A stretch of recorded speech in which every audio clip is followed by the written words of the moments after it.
causas, factores de riesgo y mitos.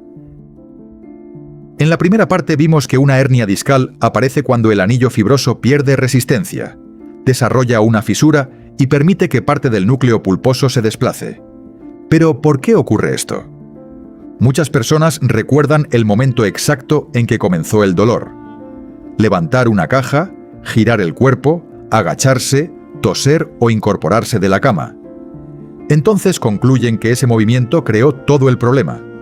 Sin embargo, en una gran cantidad de casos, el disco ya llevaba meses o años experimentando cambios internos. El movimiento final solamente aumentó la presión sobre una estructura que se encontraba debilitada. La causa más frecuente es la degeneración progresiva del disco. Durante la juventud, el núcleo pulposo contiene abundante agua y puede distribuir las cargas con eficacia. Con el envejecimiento pierde parte de esa hidratación, se vuelve menos flexible y disminuye su capacidad de absorber impactos. El anillo fibroso también puede volverse más vulnerable a las fisuras. Esto no significa que envejecer produzca inevitablemente una hernia dolorosa. Muchas personas presentan cambios degenerativos sin desarrollar síntomas importantes. Tampoco significa que una persona joven esté completamente protegida. Las hernias pueden aparecer en adultos jóvenes, especialmente cuando existe predisposición genética, exposición repetida a cargas físicas o una lesión. El segundo factor importante es la genética. La resistencia del anillo fibroso, la composición del núcleo pulposo, la manera en que el disco conserva agua y la velocidad de su degeneración pueden estar influidas parcialmente por características heredadas. Por eso, algunas familias presentan una mayor frecuencia de problemas discales. Una persona puede cuidar su espalda, mantener un peso saludable y aún así desarrollar una hernia. Los hábitos modifican el riesgo, pero no controlan completamente la biología del disco. Esto es importante porque evita culpar al paciente. Una hernia discal no siempre aparece porque alguien levantó mal un objeto, tenía una postura imperfecta o dejó de hacer suficiente ejercicio. Generalmente intervienen varios factores al mismo tiempo. Otro factor es la carga física acumulada. Los trabajos que requieren levantar, cargar, empujar, alar, inclinarse y girar repetidamente pueden someter la columna a fuerzas importantes. El riesgo aumenta cuando estas acciones se realizan muchas veces, con objetos pesados, poco espacio, fatiga, movimientos inesperados o sin equipos adecuados. Cuando una persona levanta una carga alejada de su cuerpo, la palanca creada aumenta considerablemente el esfuerzo que deben soportar la espalda y los discos. Si además gira el tronco mientras sostiene el peso, las fibras del anillo discal reciben presión y torsión simultáneamente. La combinación de peso, flexión y rotación puede ser más exigente que cualquiera de estos movimientos por separado. Pero esto no significa que doblarse o girar sea siempre peligroso. La columna fue diseñada para moverse. El problema aparece cuando la fuerza supera la capacidad actual de los tejidos, cuando se repite sin suficiente recuperación o cuando se intenta levantar más de lo que la persona puede controlar. Una técnica adecuada reduce el riesgo, pero no existe una forma de levantar que garantice protección absoluta. Acercar la carga al cuerpo, evitar giros bruscos, usar las piernas, preparar el movimiento y pedir ayuda cuando el objeto sea demasiado pesado son medidas razonables. Sin embargo, en un ambiente de trabajo, también es necesario considerar el diseño de la tarea. No es suficiente decirle al trabajador que levante correctamente si debe mover cargas excesivas durante horas, trabajar fatigado o girar constantemente en un espacio reducido. Las soluciones pueden incluir reducir el peso de los objetos, utilizar ayudas mecánicas, elevar los materiales a una altura conveniente, reorganizar el espacio y alternar las tareas. Otro factor es permanecer durante mucho tiempo en una misma posición. Estar sentado no destruye automáticamente los discos, pero pasar muchas horas sin cambiar de postura puede aumentar la rigidez, la fatiga muscular y la presión percibida en la espalda. El problema no es únicamente sentarse, sino permanecer inmóvil durante periodos prolongados. Lo mismo puede ocurrir al trabajar de pie, inclinado o en una posición incómoda durante demasiado tiempo. Por eso, una buena estrategia no consiste en buscar una postura perfecta y mantenerla todo el día. Consiste en variar la posición, realizar pausas breves y permitir que diferentes músculos compartan el trabajo. Las personas que conducen durante muchas horas pueden acumular varios factores. Permanecen sentadas, tienen pocas oportunidades de cambiar de posición y reciben vibraciones continuas transmitidas por el vehículo. Los conductores de camiones, operadores de maquinaria pesada y trabajadores expuestos a vibración de cuerpo completo pueden presentar mayor riesgo de trastornos en la zona lumbar. La vibración por sí sola no explica todos los casos, pero combinada con jornadas prolongadas, poca recuperación y manejo de cargas, puede aumentar la exigencia sobre la columna. También debemos hablar del peso corporal. Un peso elevado puede aumentar la carga mecánica que recibe la región lumbar, especialmente durante movimientos repetitivos, caminatas prolongadas o levantamiento de objetos. Sin embargo, una persona con sobrepeso no debe ser culpada automáticamente por su dolor. El peso es solamente uno de múltiples factores. Existen personas delgadas con hernias graves y personas con obesidad que nunca desarrollan una hernia sintomática. Cuando se recomienda perder peso, el objetivo debe ser mejorar la salud general, la movilidad y la tolerancia al esfuerzo, no prometer que cada kilogramo perdido reparará el disco. Otro factor modificable es el tabaquismo. Fumar se ha relacionado con una degeneración discal más rápida y con mayor frecuencia de dolor lumbar. El disco posee una capacidad limitada para recibir nutrientes. Las sustancias del tabaco pueden afectar la circulación y los procesos que mantienen los tejidos. Además, el tabaquismo puede dificultar la recuperación y aumentar riesgos si finalmente se necesita una operación. Dejar de fumar no reconstruye inmediatamente un disco deteriorado, pero puede beneficiar la salud de los tejidos, los pulmones, la circulación y la recuperación general. La inactividad física también puede influir. Cuando una persona pasa mucho tiempo sin moverse, los músculos del abdomen, la espalda, los glúteos y las piernas pueden perder fuerza y resistencia.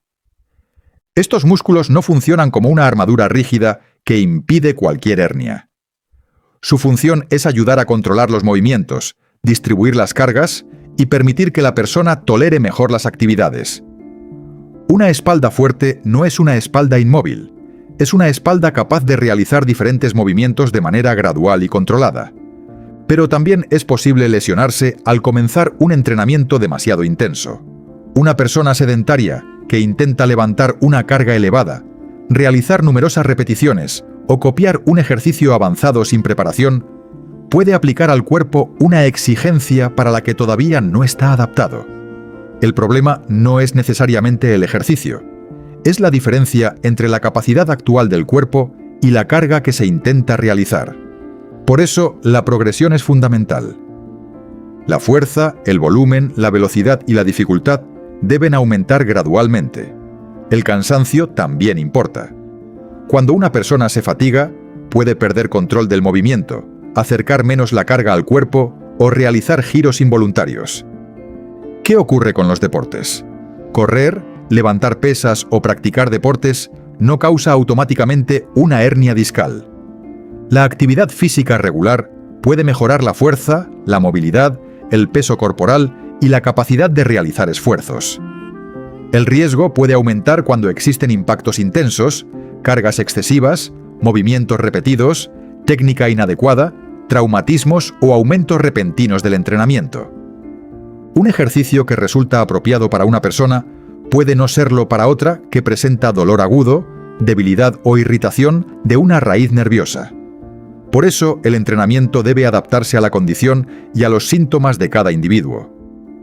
Las caídas, choques y otros traumatismos también pueden producir una hernia.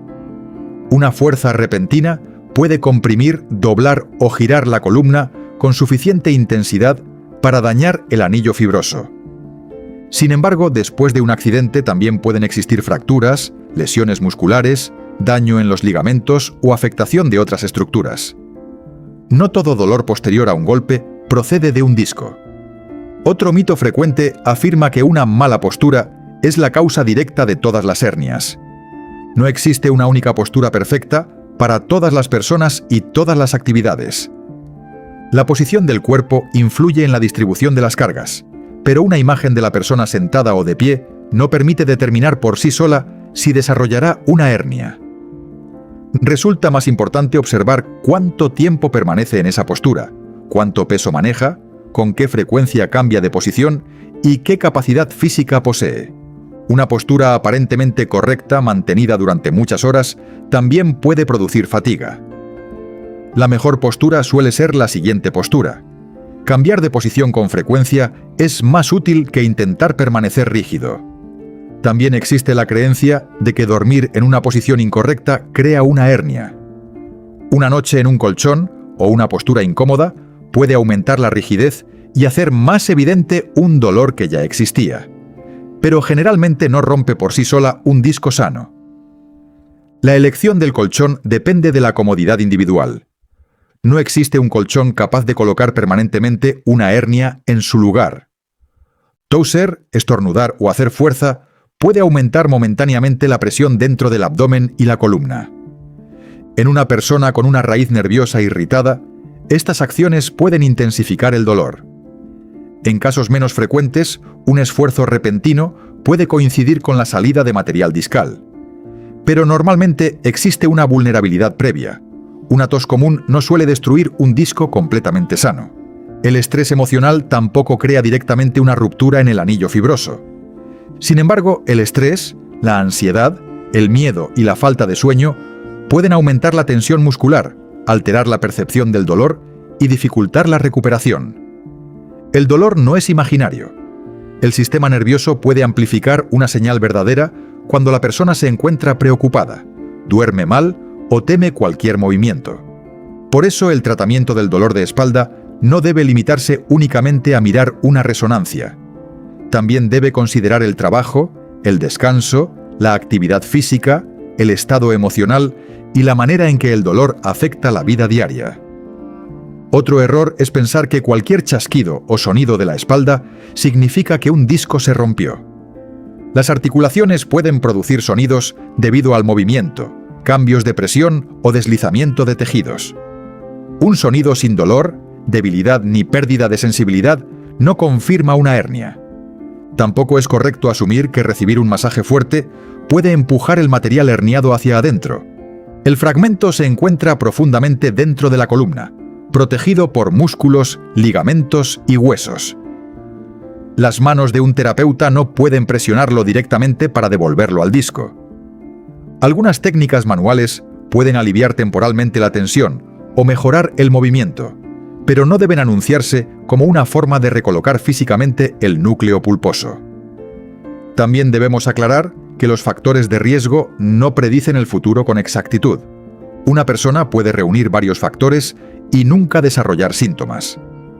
Otra puede presentar una hernia sin una causa evidente. En muchos casos no existe un único culpable. La hernia es el resultado de una combinación de biología, envejecimiento, genética, exposición a cargas, condición física y circunstancias particulares. Comprender estos factores sirve para reducir riesgos y tomar mejores decisiones, no para vivir con miedo al movimiento. Evitar toda actividad puede debilitar el cuerpo, reducir la confianza y hacer más difícil el regreso al trabajo o al ejercicio. La meta no es proteger la espalda manteniéndola inmóvil, es aumentar gradualmente su capacidad y reducir las exposiciones que superen esa capacidad. Ya sabemos cómo se forma una hernia y qué factores pueden favorecerla. Ahora necesitamos reconocer qué síntomas produce según la zona afectada. En la tercera parte explicaremos la diferencia entre una hernia lumbar, cervical y torácica. Cómo se manifiesta la compresión de cada nervio. ¿Por qué algunas personas solo sienten dolor y otras desarrollan debilidad? ¿Cuáles son las señales de alarma? ¿Y cómo se confirma correctamente el diagnóstico sin depender únicamente de una resonancia? Ahora sabes que una hernia discal normalmente no aparece por una sola causa, sino por la combinación de desgaste, genética, hábitos y esfuerzos repetitivos. En la parte 3 conocerás sus síntomas, cómo se diagnostica y cuáles son las señales de alarma que requieren atención médica inmediata. Sigue Anatomía Fácil para continuar con esta serie.